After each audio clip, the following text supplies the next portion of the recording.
Ya. Oke, selanjutnya di sini kita akan membahas tentang subset atau himpunan bagian atau subhimpunan ya.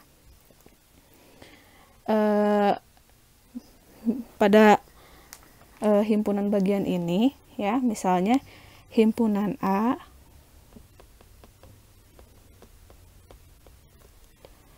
dikatakan merupakan subset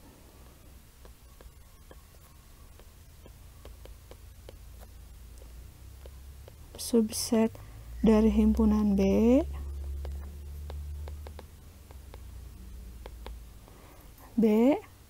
ya. Kalau misalnya notasinya nanti bisa kita tulis seperti ini ya lambangnya.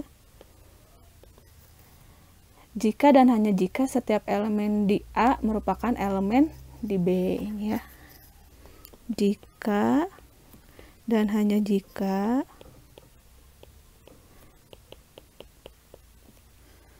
setiap elemen di A merupakan elemen di B.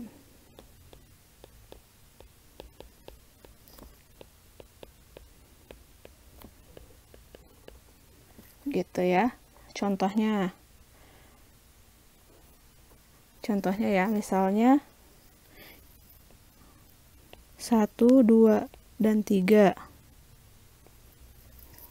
Nah, dia merupakan subset dari atau himpunan bagian dari 1, 2, 3, dan 4 gitu.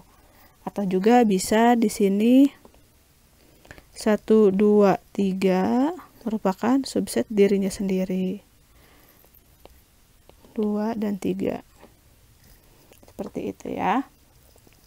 Kalau dalam diagram Venn-nya itu kurang lebih nanti gambarnya seperti ini.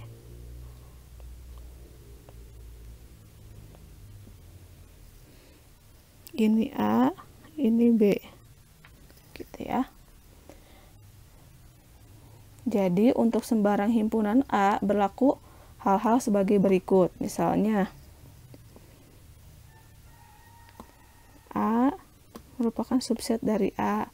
Himpunan kosong merupakan bagian dari A, atau ini lambang himpunan kosong. Bisa juga seperti menggunakan kurawal. Jadi misalnya kita memiliki 3 himpunan. Misalnya A merupakan subset dari B, B merupakan subset dari C, maka nanti A itu juga pasti merupakan subset dari C. Nah, yang perlu diingat dalam subset ini ada yang dikenal dengan istilah proper subset. Jadi di sini ini merupakan subset. Ada juga yang disebut dengan proper subset.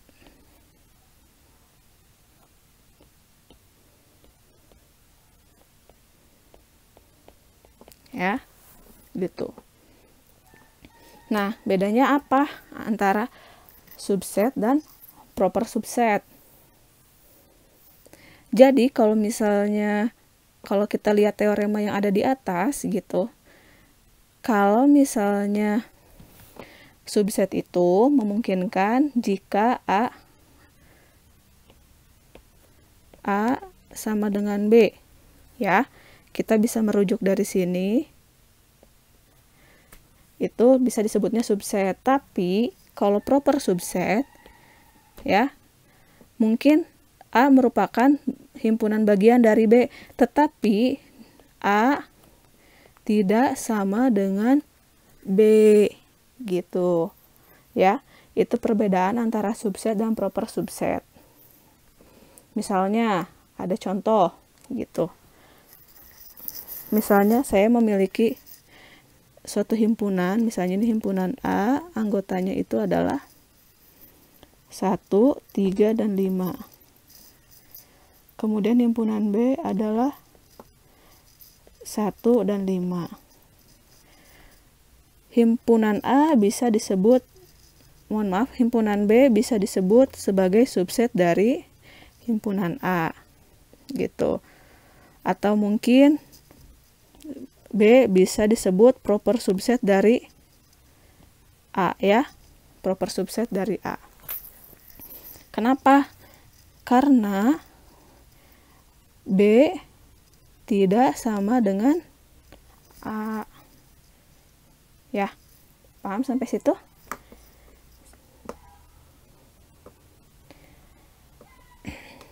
Itu perbedaan antara subset dan proper subset. Ya, di sini ada size of set. Mungkin dari translatannya aja bisa kita simpulkan kalau ini adalah merupakan ukuran pada suatu himpunan. Biasa juga disebut dengan kardinalitas. Jadi nanti kalau misalnya kalian melihat ada istilah kardinalitas, dia sama saja dengan size of set gitu. Jadi kardinalitas atau size of set ini biasanya dilambangkan dengan S. Gitu. Ya. Kardinalitas adalah banyaknya anggota himpunan yang berbeda.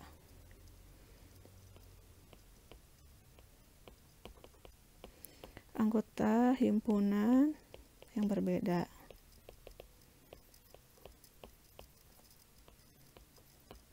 Nah, seperti apa contohnya? Misalnya, kita punya himpunan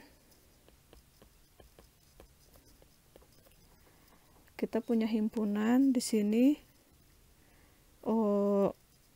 himpunan A 1, 2, 3, 4 ya.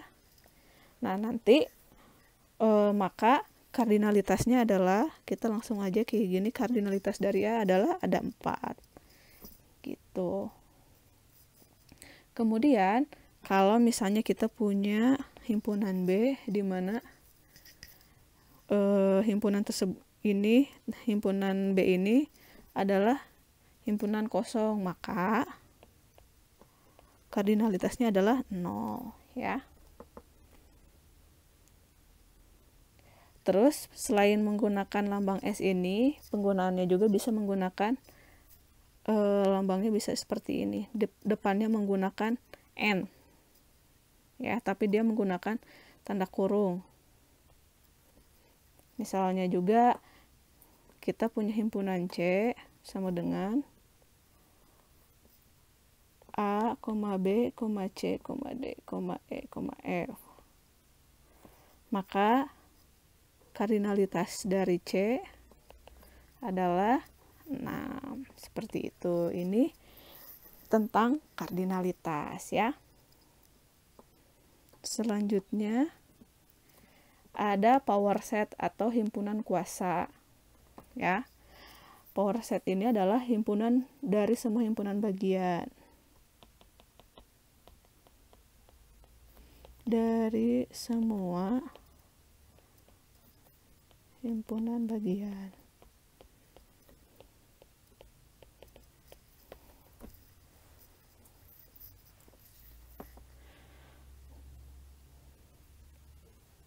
Misal diberikan himpunan S. Power set S adalah himpunan dari semua himpunan bagian dari himpunan S. Ya. Himpunan power set S dilambangkan dengan PS ya. Kayak gini PS-nya. Jadi misalnya ada himpunan S, maka power setnya adalah PS. Gini lambangnya. Ya, misalnya contoh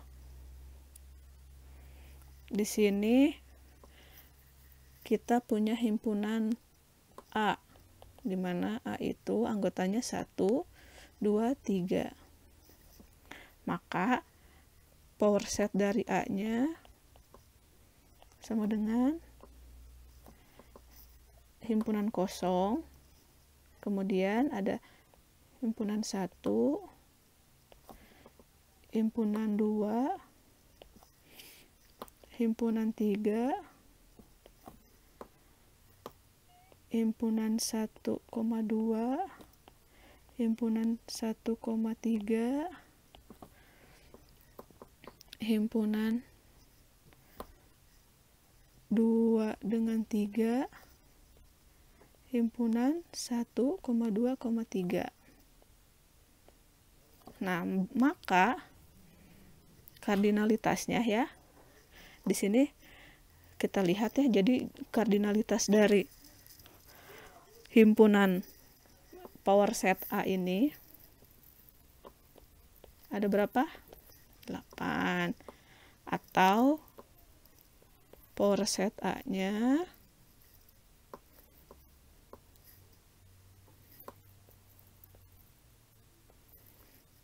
sama dengan 2 pangkat N. Kalau di sini berarti karena N-nya ada 3, berarti 2 pangkat 3 atau sama dengan 8 gitu. Ya. Ini tentang power set.